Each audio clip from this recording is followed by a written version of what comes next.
When I was young, the village was primitive and largely idle. Nothing moved other than the potter's wheel and the bullock cart wheels. There was no other activity in the village but farming. No newspapers, no radio, no post office, no transport, nothing. The village had no connection whatsoever with the outside world. So much so that the Second World War raged for full 6 years, but our village was not even aware of it. In a way, even today, things have not changed much. Cars, telephones, and the television are seen. But if they want higher education, the children in my village still have to go to the city.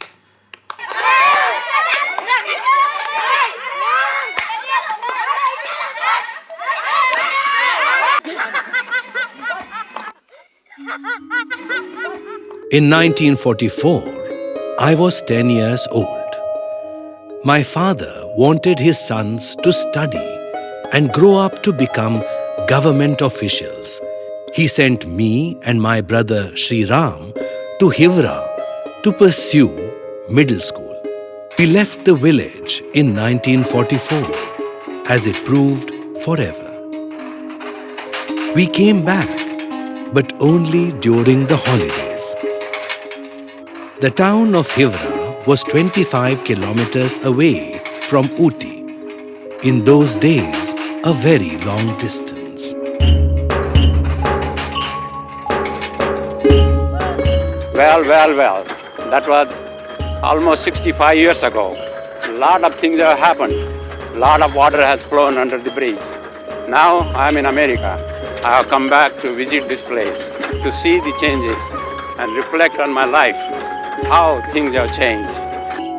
This was Ram's primary school in Hivra. The school has now shifted to a new building. This old building was his middle school. This is the new school building for which Ram has given a donation.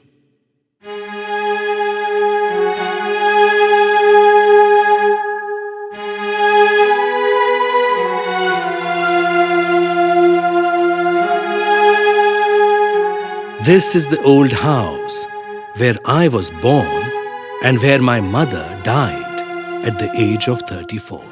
She was suffering from malaria. I remember my mother was getting more and more ill. I wanted to do something for her. At that time, there was no doctor in the surrounding area of 50 kilometers. There was only an 80-year-old medicine man in the village named Kasulkar. I went to him. He told me there were 3 types of illnesses. He showed me how to palpate the radial pulse, how to diagnose an illness, and how to treat a person. I came running home. I said to my mother, "I will cure you." She smiled and told me to go to sleep.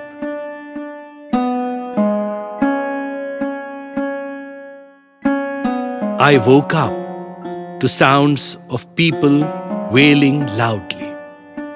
My mother had passed away.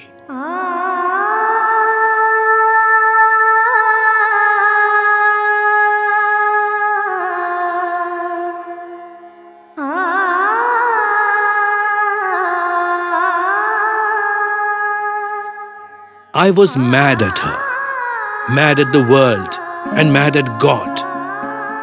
Perhaps all this had something to do with what I chose as my career. After school, I went to Nagpur, decided to become a doctor, and became one. I became a doctor, and I went to America for higher studies. I became a urologist and settled in Athens.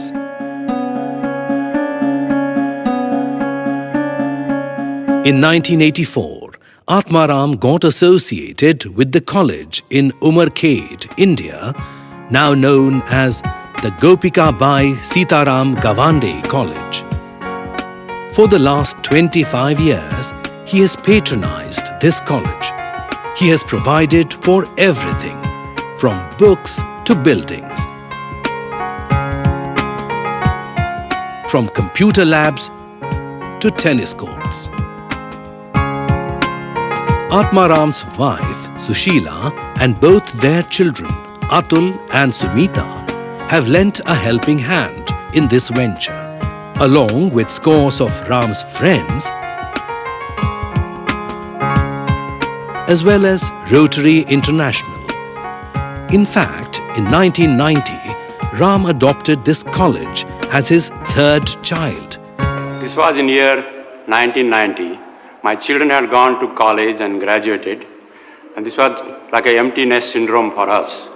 And we had seen our friend who had adopted a child. So I got the idea that maybe I could adopt a child and raise the child myself. So I came up with the idea to my wife, and I asked her, Sushi, do you want to adopt a child? And she said, no, Ram, I had enough, and I have done enough of raising two children. So at that time, I looked at her and I said, is that okay to adopt this college as our third child? And she gave me the permission. So we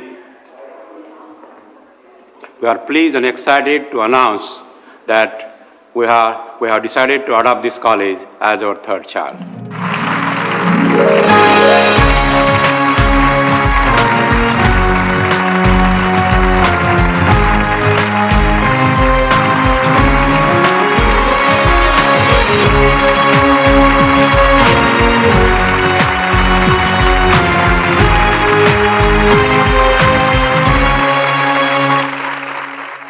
Ever since we have adopted GSG College as our third child, Ram and I think and talk about the college all the time. In gratitude, the college was named after his mother, Gopika Bai. Under a Rotary matching grant project, in 1991, Ram has even brought water to this college from a distance of 2 kilometers. Since then, the name